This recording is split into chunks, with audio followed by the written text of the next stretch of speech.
of the day. You gotta get motivated, Robert. I am motivated. Get to work on time. Hell, I was up here before the sun come up yesterday. Oh, that hanger. I was sitting there, woke up and saw Snapchat. He was out there praying. I was laying there and couldn't sleep. He must well work. It's a beautiful Wednesday morning to plant some corn. A little chillier than I'd like, but you can't control the weather. But what you can control is your planting conditions. Well, I got the old 4640 and the planter out here in the field, and we're planting some corn. And as many of y'all know, we're trying to do some bigger and better things this year. We're starting a new video series called The Chase for 300.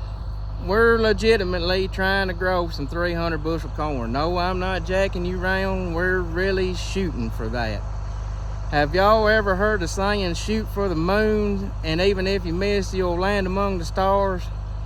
Well, that's what we're going for. I don't know where we're gonna land, but I'm gonna give it my best shot. I don't halfway do things. Sometimes it looks like I halfway do things, but I just know I legitimately tried. Phyllis Joyce didn't raise no quitter. Phyllis Joyce had one motto, and that was excellence. That was one thing my mama instilled in me. She absolutely drives me nuts, but she didn't raise no quitter, and she taught me not to halfway do things. So one of the things we're striving for is the perfect seed bed. And this is not the perfect seed bed by any means, but trust me, it's a lot better than planting into what we've been planting into, old cold, wet, no-till soils. We should not be able to find a seed trench, and I'm gonna show you here. We're gonna take this little hole and we're gonna dig across that. Y'all see a seed trench? Let's keep digging. Maybe we'll run across the seed here in a minute. Let's check our depth. That camera puts a weird angle on things, but you know, if it was back down there in this actual hole, right on 2 inches. But that's one thing we've been striving for. And what you do, if you make a V and smear the sidewall, you confine them roots to up and down that row right there. And we're wanting them roots to go out and explore this area. We don't want to confine them roots to a 4-inch pathway. We want it to go out and explore this whole 30 inches. Another thing is I'm planting this slow. Right here I dug the checker spacing. Each one of these, and I need to back the population down. And there's better tools to do this, but every one of these seeds is exactly 6 inches apart.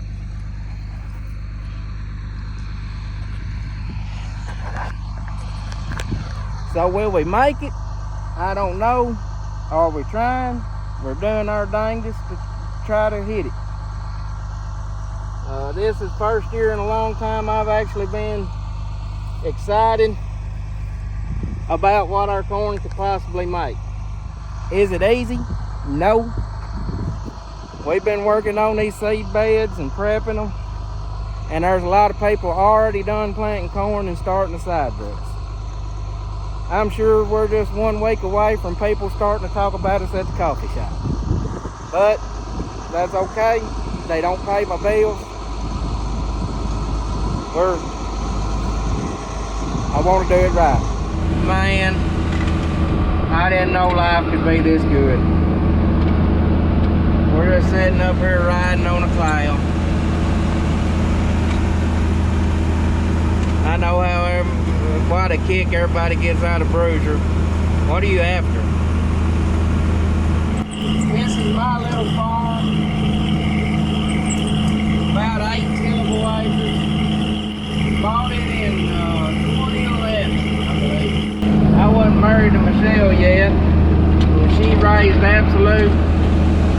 sugarcane that I bought this farm without her consent.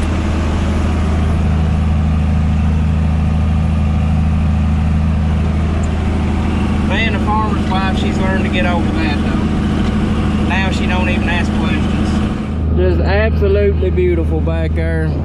I'm just barely running enough pressure in the bags to keep my bags inflated where we don't rub a hole in them. Alright guys, I want to show you something. We're over here on this farm. What do you think? Dry? Looks like it, don't it?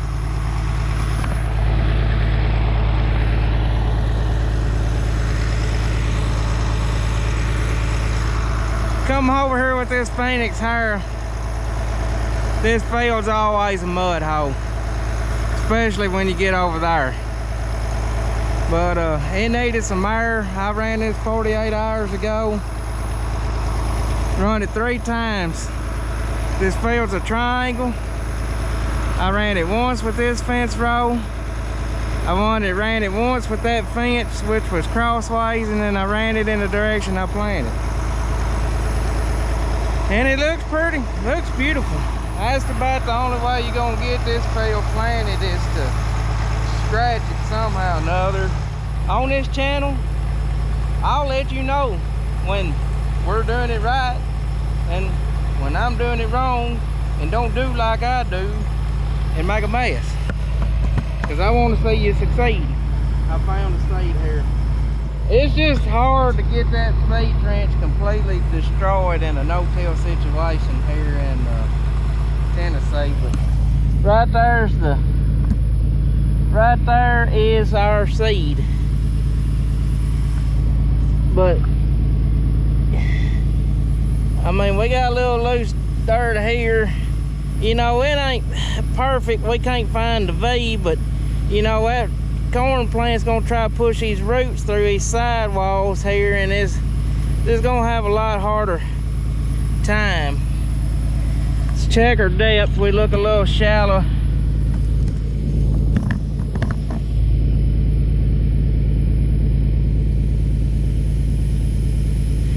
We're about 1 3/4. Let's check our see how much pressure we got on our gauge wheels.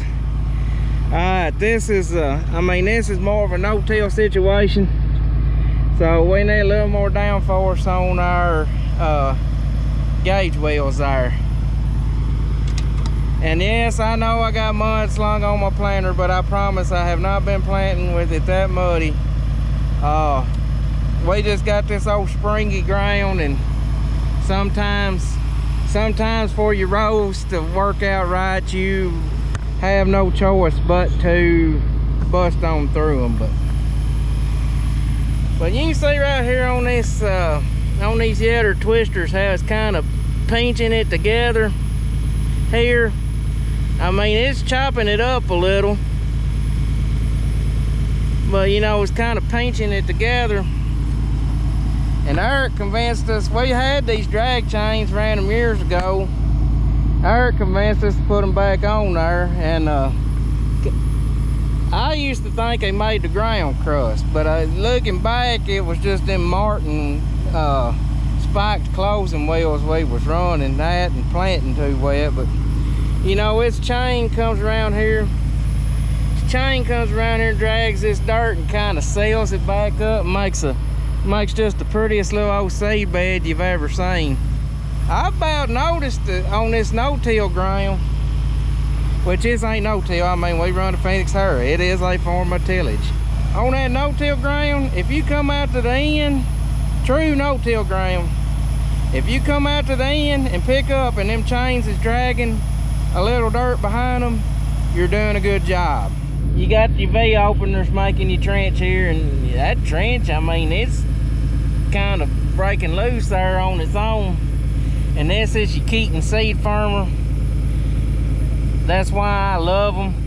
A lot of people claim they will drag the seed along with them, but here in West Tennessee, they work great for us. They run in that furrow and make sure they push that seed all the way down to the bottom of the seed trench, and then the fertilizer comes out of them. It shoots it onto the sidewall. to the side and down is how it shoots. It shoots fertilizer on the side walls of your trench there. And I need to pick that thing up and put it in manual mode and make sure double check, make sure all of them are picking up before we get started. But running in second gear on our closing wheels. But I love these Yatter twisters. Let's go down here and look at the wheels Eric gave us. These are the zippers.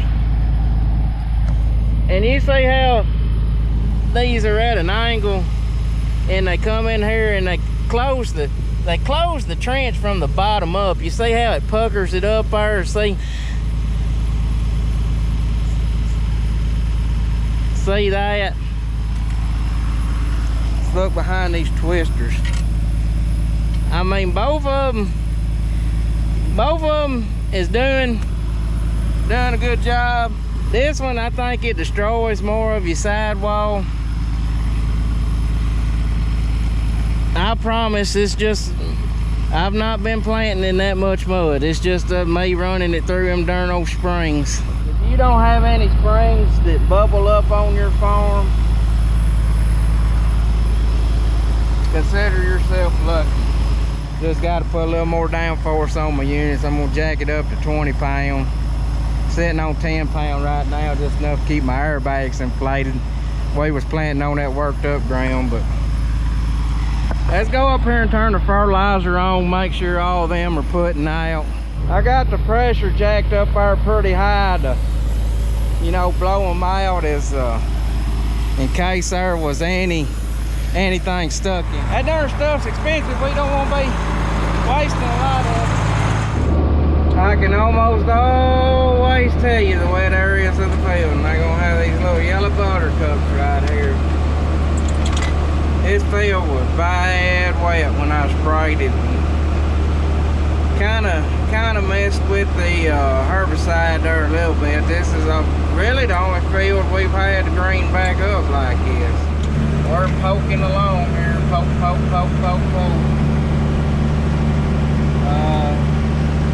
We're watching our bars here. We want all them meters to be just as close to that 29,000 line as we can get them, which it ain't gonna be real close because I got my target pop set at 29,000 and we're running about 29.5. So we want all them meters planted as evenly as possible. Got one more little old through, and gonna be ready to head to the high yield field. This will be an excellent spot to let y'all watch the roll punches work here. They're gonna start shutting off. As they start shutting off, you'll hear the meters beep. You see number 1 left the chat, number 2 left the chat, number 3 left the chat. 6, 7, and 8.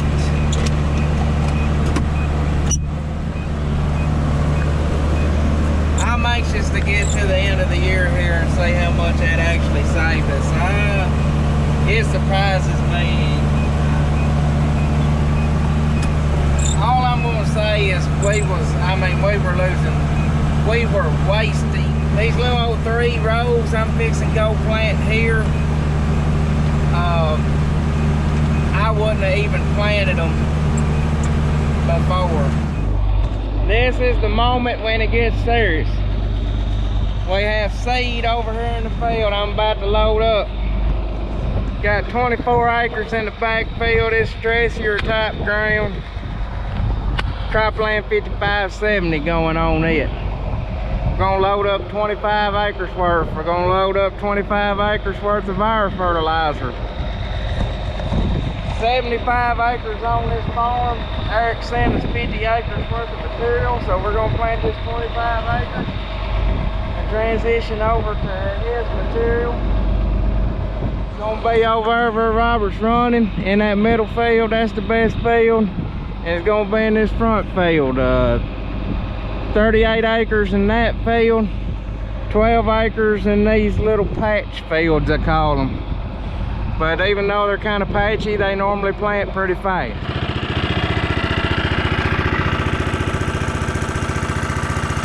What are you doing? We're stirring up this unicorn piss. Magic fairy dust. Well, this is fairy liquid. It's not snake oil, it's unicorn piss. That's these fine folks. Are you sure you didn't sell us for Moxon? I think it's sewer water. Probably. Nope, this is the old Crop Critics blend. If he wants y'all to know what's in it, I'll let him tell you what's in it. It's about 2 gallons to the acre of starter. Got some micronutrients in it, and it's got some chemistry in there that's supposed to help unlock the fertility that's already in our soil. What we're doing, we're just circulating this around. We're getting it stirred up. Eric said it needs to be stirred up. So we're getting it stirred up, make sure it's got a uniform distribution of product. And we're gonna back up here with the planter and load it up, shoot for this 300 bushel mark. May the 4th be with us. Is it May the 4th? Yep, May the 4th. We got the 4th with us. I stake this seed roll in the name of Joyce. All right. Dylan Joyce blend, the Crop Critic blend, same corn seed, same application rate, different fertilizer blend, and we are planting it slow. I think I witnessed a turtle passing me. Well, right here, you can see the map of the farm. This green is the Dylan Joyce blend. That orange is that's the Crop Critic blend. And as you can tell, that little hole that's missing right there in the green is the Crop Critic blend there. Be a good comparison, be a good way to see what it does on some stressier type ground with this Cropland 5570 that we plant on our stressier type hybrids.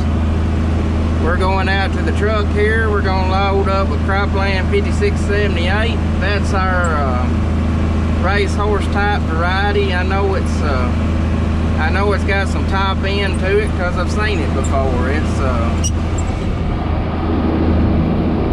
It's been a stud for us if it gets the right.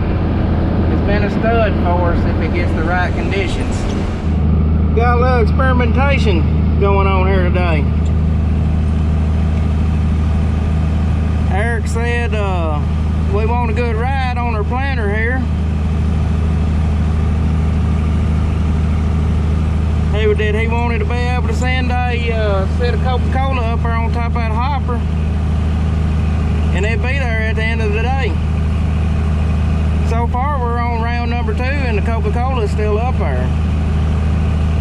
Wish we could have got our seed bed a tad better, but the units aren't doing terribly bad. We got those road cleaners down there set. We don't want them plowing the furrow. We don't have them plowing the furrow. We just got them knocking them clods out of the way, which there shouldn't be any clods in it, but we've got to find us a better tillage tool. You can see there on the ground, we still got a little bit of residue on the ground. Them are corn stalks from 21. We didn't work this farm last year, we no-tilled it. But we started over there, and we made it to right here. If it's still there at the end of the day, I get to have myself a Coke. May be hot, but I get to have a Coke. We upped the degree of difficulty. Got a quarter full Pepsi bottle. I actually stepped it up to 4 miles an hour, which is about a half a mile an hour faster than what I've been running planting this plot. Let's see her ride to the end here.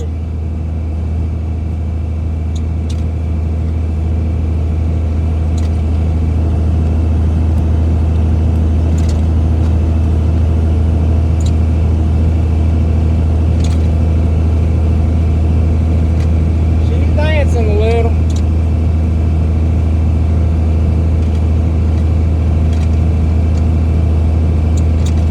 Seconds in.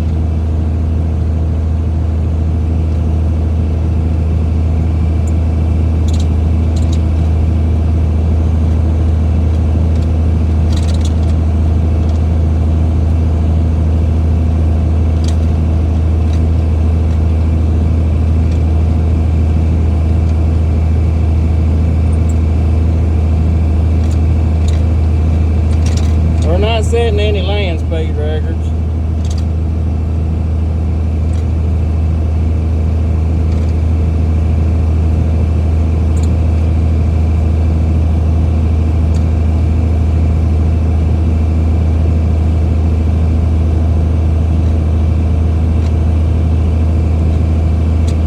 Made one more pass, it's sure enough being smooth.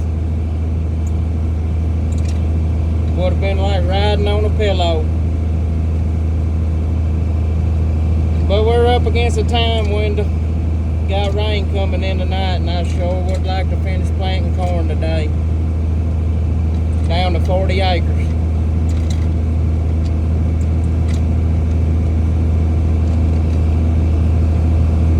See if I can shift down without losing it. Oh yeah! Shift it down, coming into the in-rows. And that's been say, that's where we'll lose it. Test concluded. These row clutches are to catch me out. As many of y'all know, Robert and I run a 6-row header behind an 8-row planter here. And one of the challenges of that is that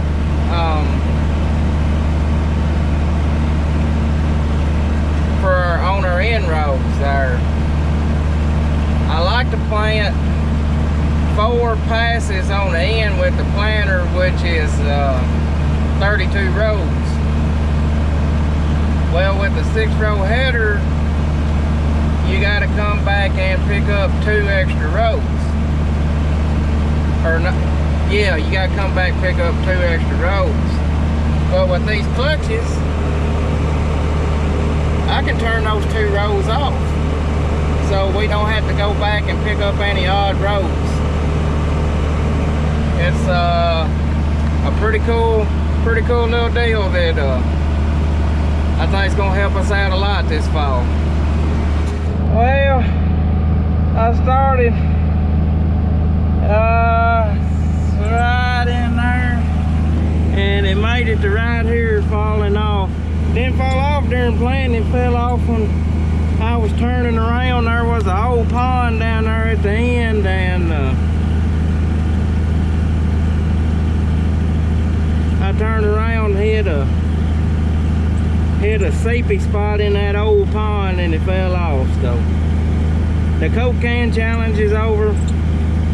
I don't know how long y'all got to see it. We might put something else out there and see how long it lasts.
Got this 300 bushel corn crop planted, don't want it to drown out.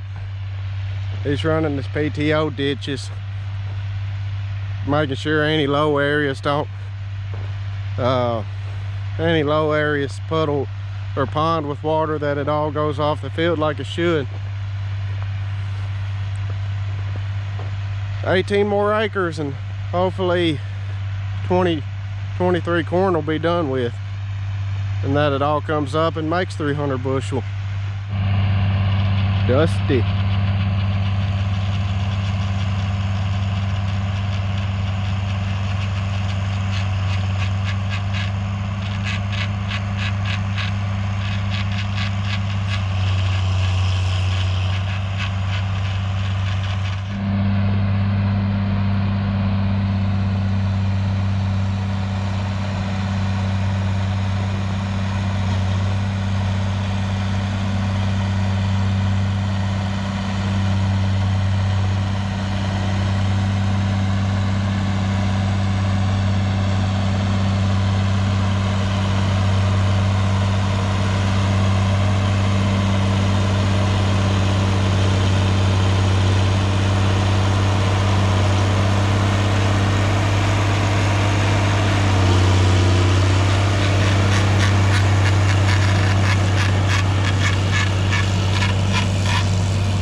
Eric's probably gonna get mad at us for driving back over it.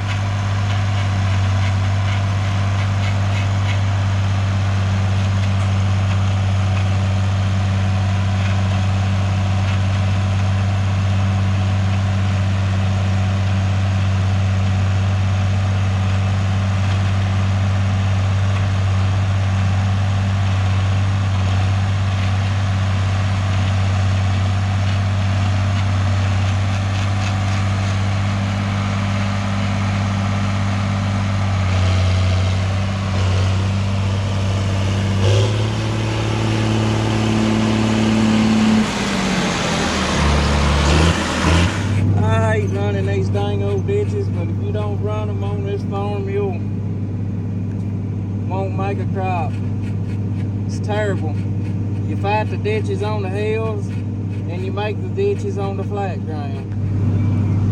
Kind of making us a Y here to get to all this water.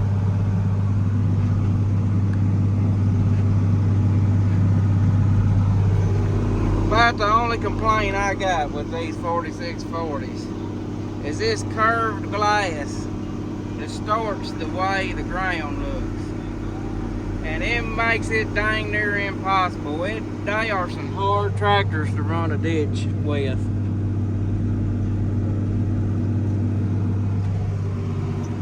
One thing about it, I can run the ditches on this old farm in my sleep. And a lot of these old farms that I've worked for a long time, I can run the ditches on in my sleep. And I'm just looking on down there. I see a lot of people, boy, they just run ditches 90 miles an hour. I don't think my poor old ditcher could handle it. It's we got a pretty good depression right here. It's never been bad about washing or anything like that. We're more or less just cleaning it out. It'll drain on its own, but if you don't kind of make this and help it out a little bit, it'll just kind of meander through here instead of going on and getting off of it, and it'll keep all this right through here bad wet. So I'm gonna put this old phone down and concentrate on what I'm doing, because it's real easy to get caught off on them tracks that you come off on. But we're gonna go over here to the left. I know a lot of this looks perfectly flat on this camera right here, but there's a depression here, and we're just creating this shallow ditch to drain it. We don't want to get it too deep. We just want to run that water off of it as slow as possible.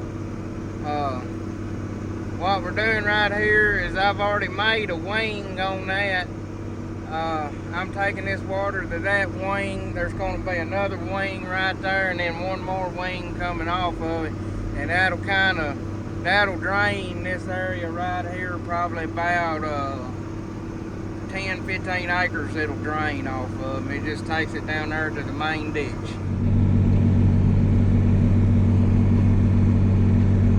Might need to put a little wing on that. One of them Uncle Barry PTO ditches. Well, I know it, but if we don't put it that deep, we'll lose it. See, I'm shallowing it up here as we come up there.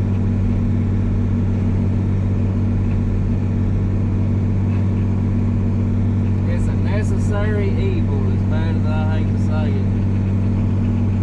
And don't tell me I need drain tile, because I ain't spending $1,000 an acre when 30 minutes running PTO ditches will drain it. It's fixing to turn her loose. The dam is broken. I think I won't send it that fast. Follow me. What's the word that song? Follow me. So I'm about pure imagination. And you will see a world full of muddy water. Perfect. Perfectly executed. It'll just knock my teeth out when I run the sprayer, but other than that, but it won't be a mud hole until I run the sprayer through it and smush it, make a rut through it.